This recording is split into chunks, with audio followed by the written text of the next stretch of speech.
Hey guys, Murph here for another NASCAR Heat 4 setup video. This time it's the very much requested Sonoma Raceway, or Sears Point, or Infineon, or it depends what area you are in terms of racing. Now before we get into the nuts and bolts of this video, I'll point out that there is going to be two setups. The qualifying will come first, the race will come second, and then after that I'll do a slow play-by-play, stopping at each corner, explaining what I'm trying to do, what I'm trying to achieve each lap around this track. Now we'll jump across into the quali setup. Not a huge difference compared to what I would normally change on ovals. The big difference being I'm running more rearward weight bias, so it goes all the way down to 50-50 weight distribution, and I'm also running at 60% grill tape. So yeah, unlike the ovals, there isn't a huge difference between a quali and a race setup I find on the road courses in this game. Now here we have the race setup. As I said just before, with regards to the quali setup, it's just a bit more front weight for this and a little less grill tape. It is bad all. Now before we get on track to show you a lap, I'll point out a couple of things you got to understand with driving one of these cars around a road course. Unlike just about every other form of racing, bar maybe V8 supercars in Australia, these cars are very unique. They're heavy, they've got small tyres for what they are, and a lot of horsepower. So because of this, you've got to drive them very patiently, drive them almost at 6/10 to actually get a lap time out of it. Cool, so we'll start a slow lap. I'm going to do the same as what I did at the Roval. I will first show you a slow lap around the track, so I've got time to explain braking points, brake markers, what gear I am, what I'm doing with the brake, accelerator, steering wheel, what lines I'm taking, all that sort of thing. And then I'll show you a proper flying lap. Anyway, so we'll start off. You'll obviously be in first gear, coming out of the hairpin.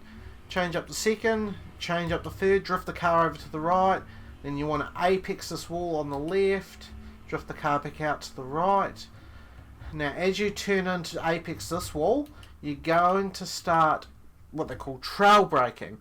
Now trail braking is basically when you're turning and braking at the same time. So instead of using 50, 60, 70% brake pressure, you're only using small amounts to stop the car from locking up and help the car rotate round the corner.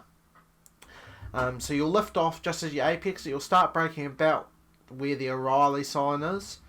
You'll still be in fourth gear, and you'll keep trail braking to about here. Change down to third gear.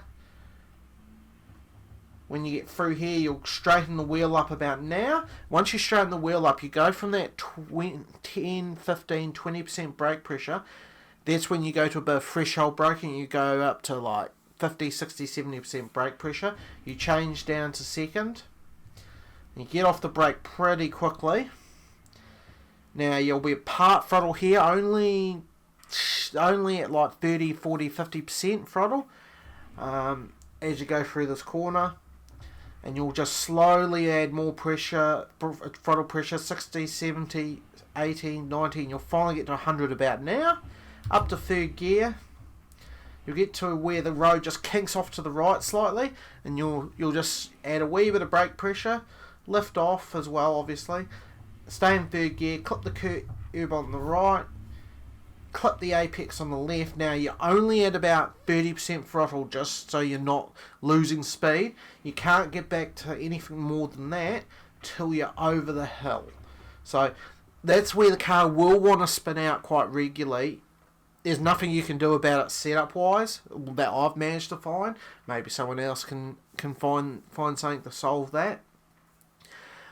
All it is though, all I can find is it's just in the driving technique. You just don't want to get to full throttle till the car goes over that crest and settles, then you get back to full throttle. Now you're still in third gear. You'll get to about where the curbing ends, and you'll start braking, turn change down the second, turn in. Again, like the previous corner, you only want to, you'll get to about apex and you'll get back to the throttle, but only 20 or 30% as you go over the crest. Let the car settle and drift out to the outside, and then get back to full throttle. Then you'll change up to third. You'll get to about the apex, then you want to go to half throttle. Otherwise, if you go full throttle, you end up in the dirt on the left. Now we get to the trickiest corner on the track. You're gonna start wanting to brake about maybe 2 car lengths from this camera tower. If you brake any later, and it feels like you can brake later, but you can't. If you brake any later, what will happen is you'll get into the corner, the car will get light, get up on 2 wheels, and it'll just shuffle you off the track. So you have to brake early. Get the car down to second gear, over the crest, get it turned in, and it's blind, so you just have to turn in and hope you've nailed it. Plenty of practice, you'll nail it every time. About now, the car will get light, get on 2 wheels, and drift out a wee bit. Stay in second. About when the car settles, which will probably be around about here, then you can start getting back to the throttle. You'll get to here, you'll short shift to third, still only part throttle, and once you get to about here, you should be able to go full throttle. Now, don't go full throttle until you know you can stay on the throttle. If you go full throttle and have to lift off, you're going to cost yourself time. So you've got to wait, be patient, and wait till you can get back to the throttle and stay on it. Now, heading down the straight, we're going to be looking for this first sign right about here. You'll be in 4th gear, and you'll get hard on the brakes. This is the hardest braking zone on the track. You're down the third, down the second, get the car turned in. You want to get a bit of curb on the right, should I say. Drift the car outside the yellow lines, it's allowed. Now turn the car back in, get a lot of curb on the right again. You'll be in 2nd gear, and then full throttle, up to third. Now it's tempting about now to change to 4th gear, but you want to stay in third because you lift off through here, maybe add a bit of trail braking as the tyres wear off. Clip the curb, and then lift off again, and then back to full throttle, back to part throttle now, up to full throttle about now, and you'll change up to 4th. The reason you stay in third is it keeps the weight on the nose and stops the car from understeering. And it gives you a bit more engine braking, so then you don't actually have to start touching the brake pedal, and touching the brake pedal will always unseal the car more than if you use the gears.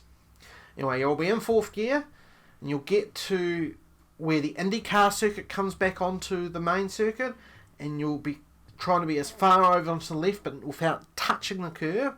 You'll lift off, let the car get round to about here where you've got the wheel straight, then you can just apply a wee bit of brake, about 30-40%. Get the nose in, and a quali lap here, I'm in 4th gear, carrying the momentum. In race, I'm probably changing down to third, because 3rd gear I can be a bit more consistent. Also as the tyres wear off, the grip wears off, so can't carry as much speed.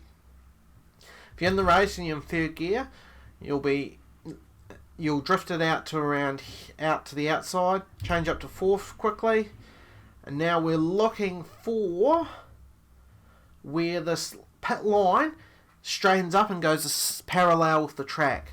When you hit there, you get hard on the anchors, and as you're on hard on the anchors, down to 3rd gear, down to 2nd gear, and just before you turn down the 1st, get the nose in, take a lot of curb. You're allowed to take a lot of curb, and about now get back to full throttle, and that's a lap of Sonoma.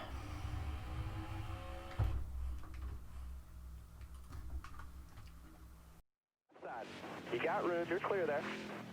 Cool, so I will shut up now and show you a lap, my 2nd lap of the race, which was my fastest, to give you an idea of what it's like at speed.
Sweet, so I hope you found this all helpful and useful. Hope it drops those lap times down and hope it allows you to be a bit more consistent.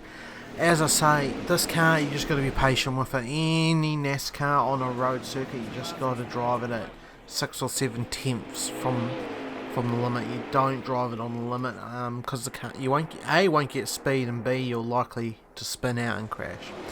Anyway, thanks for watching, guys. Don't forget to hit the old like, subscribe button, and we'll catch you for the next one. Ciao.